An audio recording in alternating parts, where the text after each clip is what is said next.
teman-teman, perkenalkan nama saya Immanuel Willy Bernard dari program studi Musik Gerejawi Institut Agama Kristen Negeri Toraja.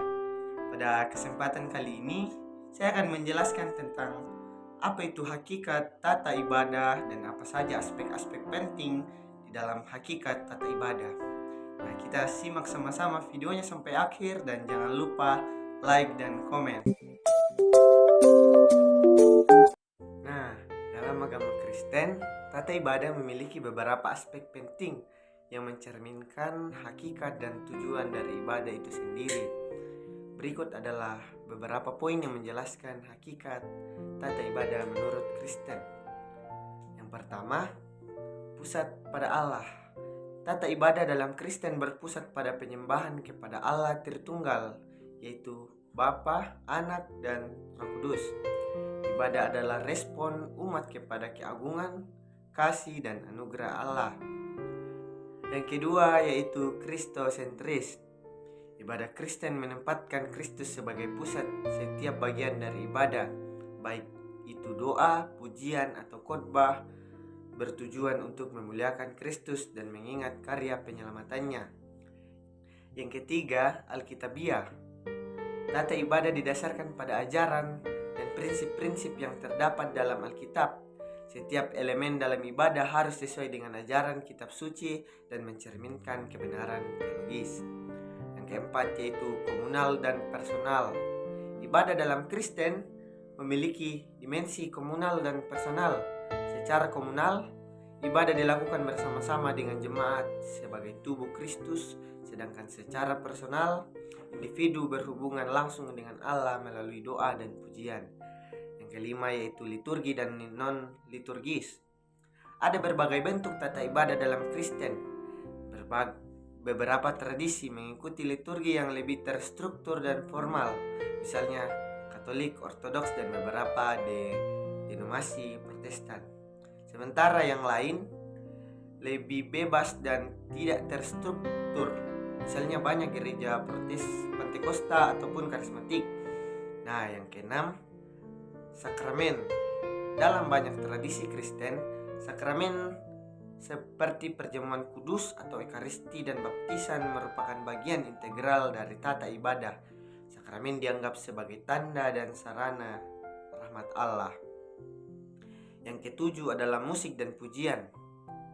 Musik memegang peran penting dalam ibadah Kristen.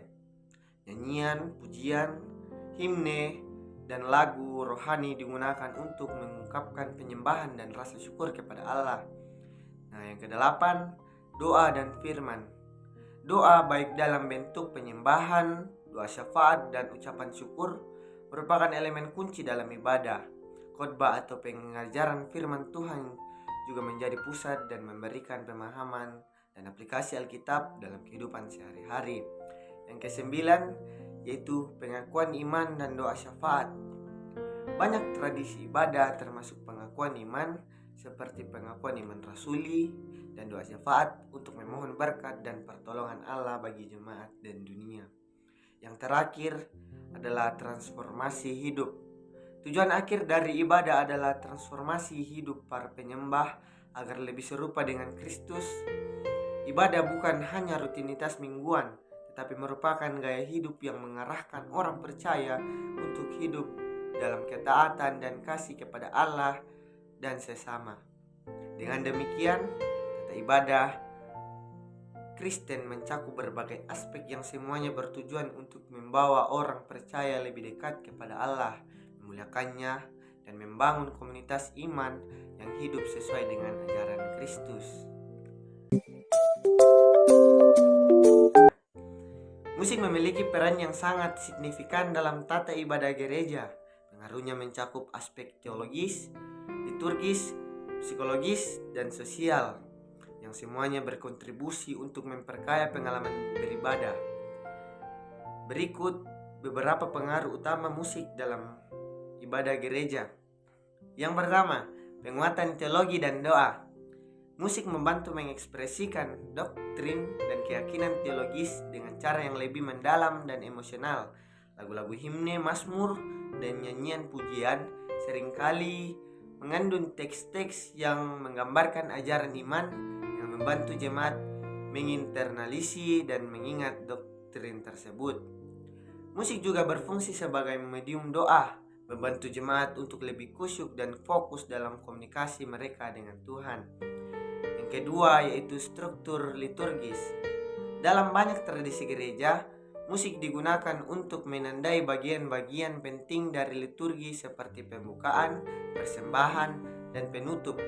Ini membantu jemaat mengikuti dan memahami alur ibadah. Musik liturgis juga menciptakan suasana yang lebih tepat untuk berbagai bagian ibadah, dari suasana penyesalan dalam pengakuan dosa hingga kegembiraan dalam kebangkitan. Yang ketiga yaitu pengaruh emosional dan psikologis.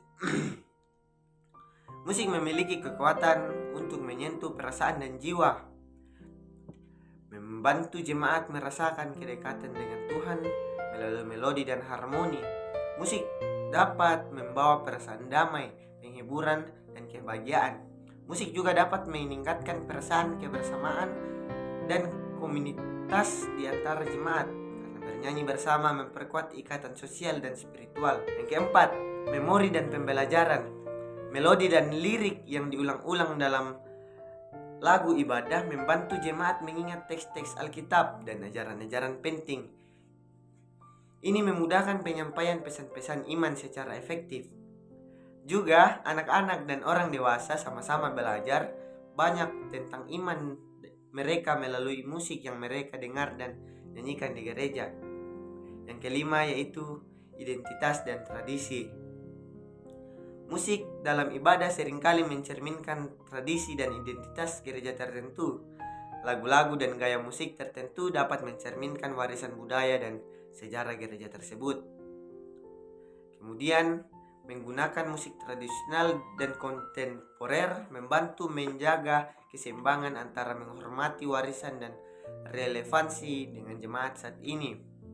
Secara keseluruhan, musik dalam tata ibadah gereja tidak hanya berfungsi sebagai hiburan, tetapi juga sebagai alat yang kuat untuk pengajaran, penyembahan, dan penguatan komunitas iman.